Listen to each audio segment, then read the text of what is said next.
Beetlejuice, Beetlejuice, Beetlejuice. It's showtime.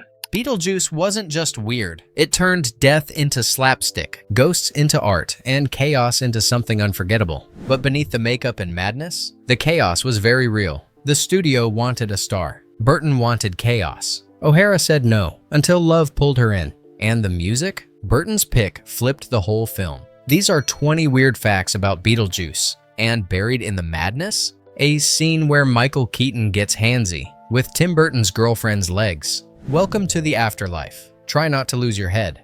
Number 1. It didn't start as a comedy. It started as a nightmare. The original script for Beetlejuice was a horror film, full stop. No musical numbers, no jokes, no striped suit. Beetlejuice wasn't a mischievous ghost. He was a winged, reptilian demon who hunted the living, stalked Lydia, and tried to kill the Maitlands, not help them. He could fly. He could shapeshift. He didn't crack jokes. He caused deaths. Tim Burton loved the concept, but hated the tone.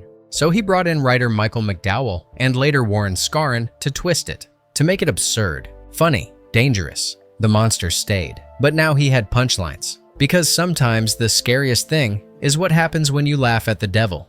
You want a cigarette?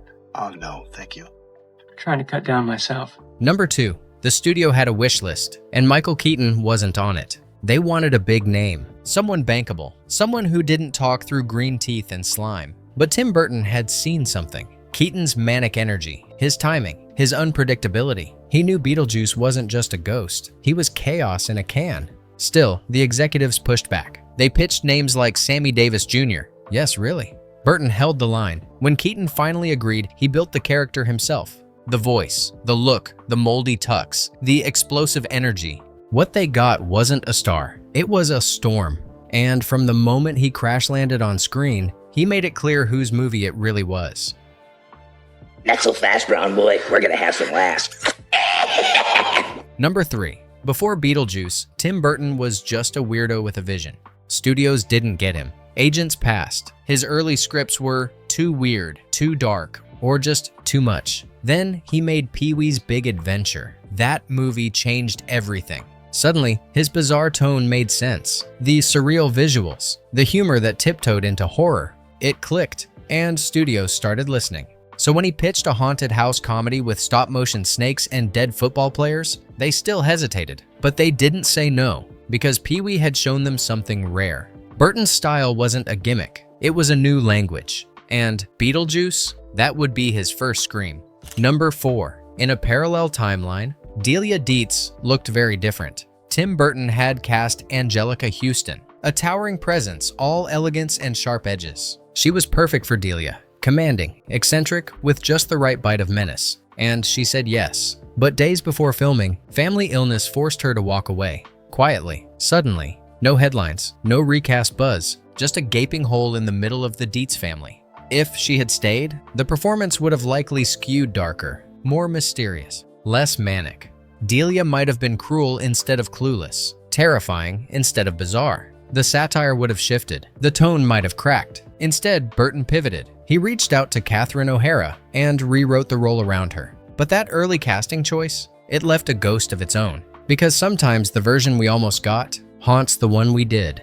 Number 5. She didn't want to do it. Katherine OHara was coming off a string of comedy hits, and she wasn't looking to play a shrieking art world nightmare in a ghost movie. Delia Dietz wasn't on her radar, and Beetlejuice, it just sounded strange. So when Tim Burton first offered her the role, she passed. But Burton wasn't giving up. He saw something in her that no one else could deliver. That perfect collision of elegance, absurdity, and barely contained chaos. So he flew to meet her, in person. No studio execs, no pitch decks, just a face-to-face conversation about tone, vision, and one very haunted house. It worked. She said yes. And when she arrived on set, something unexpected happened. She met Bo Welch, the film's production designer, the man behind the twisted sculptures, the jagged hallways, the surreal spaces Delia would eventually call home. They connected instantly. As the walls went up around them, something else started building too. By the end of production, they were inseparable. Katherine OHara didn't just step into a strange role. She stepped into a life she hadn't seen coming. And Beetlejuice became more than a cult classic. It became the start of everything that came after. Number 6. To the audience, he was sweet, earnest, A perfect match for Gina Davis as a newly dead couple stuck in their old house. But to Alec Baldwin, he was a mess. He's gone on record saying he had no idea what he was doing during filming. He didn't understand the tone, the comedy, the weird, haunted rhythm of Burton's world. He thought he flopped. Even decades later, he still calls it one of his worst performances. But here's the irony. His confusion worked. That wide-eyed, slightly bewildered energy, it made his ghost feel real, human, like a man who just wanted peace and got Beetlejuice instead. The performance he doubted became part of what made the movie work. You don't have to kill anybody! Possession. Learn to throw your voice, fool your friends, fun and party. Number 7. It's been teased, announced, delayed, then teased again. For years, a Beetlejuice sequel lived in rumor, with titles like Beetlejuice Goes Hawaiian and scripts full of surfboards and palm trees. None of it happened, but now it's real. Beetlejuice was released in 2024, directed by Tim Burton, starring Michael Keaton, Winona Ryder, and Jenna Ortega. It's been decades in the making. Rewrites, restarts, recasting, reshoots. And through it all, one question echoed louder than any chant. Can you summon the same madness twice? This time, we're about to find out. Just say it 3 times. Curious what we know about the sequel so far? Drop a comment, and we'll dive into it in a future video. Help them, please. Sure, I can help. You gotta help me. What? I'm what you might call an illegal alien, okay? Hey, I gotta get married. Hey, these aren't my rules. Come to think of it, I don't have any rules. Number 8. He doesn't show up until nearly halfway through the movie. And when he does, he's on screen for just under 17 minutes. That's it. But somehow, Beetlejuice became the icon. The center of every poster, every promo, every Halloween costume for decades. Michael Keaton didn't just play the role, he detonated it. He tore through scenes with a pace that barely felt human. Gravel voice, rotten teeth, cheap suit, unhinged energy. He felt like he didn't belong in the movie, which made him perfect for it. It was part ghost story, part cartoon, and he was the cracked glue holding it all together. 17 minutes. That's all it took to become unforgettable. Number 9. No one knew what he was going to do.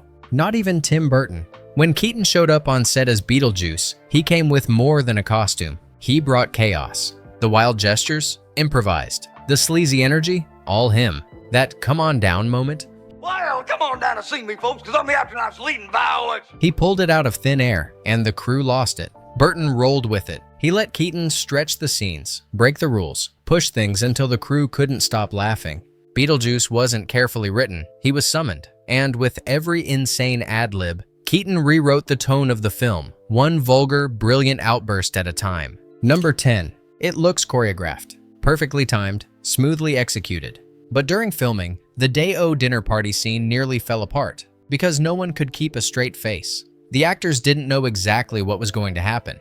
The shrimp hands, the sudden possession, the exact beat of the music, it caught many of them off guard, even with rehearsals. Katherine OHara lost it. Jeffrey Jones barely made it through the take. And that's part of why it works. There's a chaos under the polish, a real sense of people trying to stay in character while something utterly insane unfolds. It wasn't just funny, it was possessed. Number 11. He could have gone gothic. He could have used organs, strings, or something spooky and slow. But Tim Burton didn't want Beetlejuice to feel like a typical horror film. He wanted something absurd, something joyful and jarring, like death with a grin. So he turned to Harry Belafonte. Calypso music became the soul of the afterlife, not just in the Day-O dinner scene, but throughout the film's rhythm and tone. It was warm, playful, alive. And because of that contrast, the horror felt funnier, and the comedy felt dangerous. People thought he was crazy, but now, you can't hear Jump in the Line without picturing floating chairs and ghostly chaos. Burton didn't just pick a soundtrack, he rewired the mood of the entire movie. Number 12. The Sandworms, the shrunken heads, the cardboard model of the town. To a studio executive, it looked cheap. To Tim Burton, it looked perfect. He didn't want sleek effects or seamless visuals. He wanted it to feel handmade, like an old-school monster flick mashed with Saturday morning cartoons. Stop motion, puppets, painted skies. They gave the movie a surreal, theatrical look that no blockbuster polish could match. Critics didn't always get it, but audiences did. Because Beetlejuice doesn't try to look real, it dares to look weird. And that weirdness, that's what made it iconic. Number 13. You've seen it. Fluorescent lights, long lines, blank stares. The afterlife in Beetlejuice didn't look like heaven or hell, it looked like the DMV.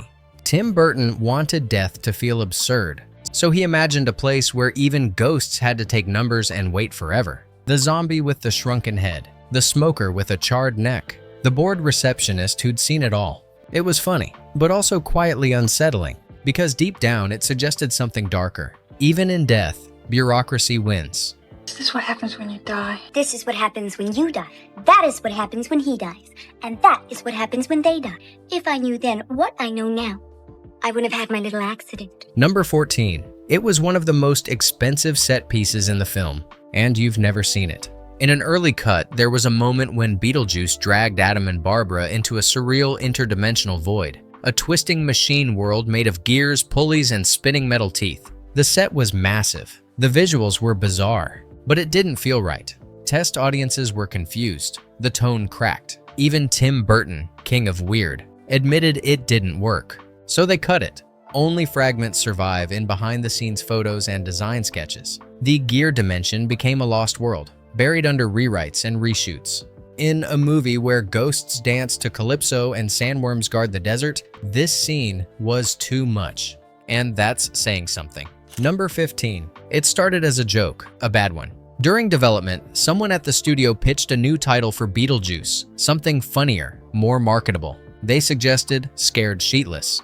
Burton hated it. The cast hated it. Even the producers thought it was ridiculous. But the studio didn't drop it. They pushed, tested it, seriously considered using it on posters. Burton, fed up, offered a compromise. How about we just call it House Ghosts? Eventually, they circled back to Beetlejuice. Weird, uncomfortable, hard to sell, but also unforgettable. Because the title didn't need to be clever, it just needed to haunt you. And Scared Sheetless? That's the kind of joke Beetlejuice would make, right before getting kicked out of his own movie. We can turn this place into the world's leading supernatural research center. I'll make the presentation, Lydia will bring the ghosts. I can't bring the ghost. Although, can't you do something? Perhaps, if I'm properly motivated. Number 16. The original ending was darker. Beetlejuice trapped alone in the model, surrounded by sandworms. Implied doom. No punchline, just payback. But test audiences didn't love it. Something strange had happened during the screenings. People liked Beetlejuice. They didn't want him to win, but they didn't want to see him destroyed either. So Burton rewrote the ending. The new version?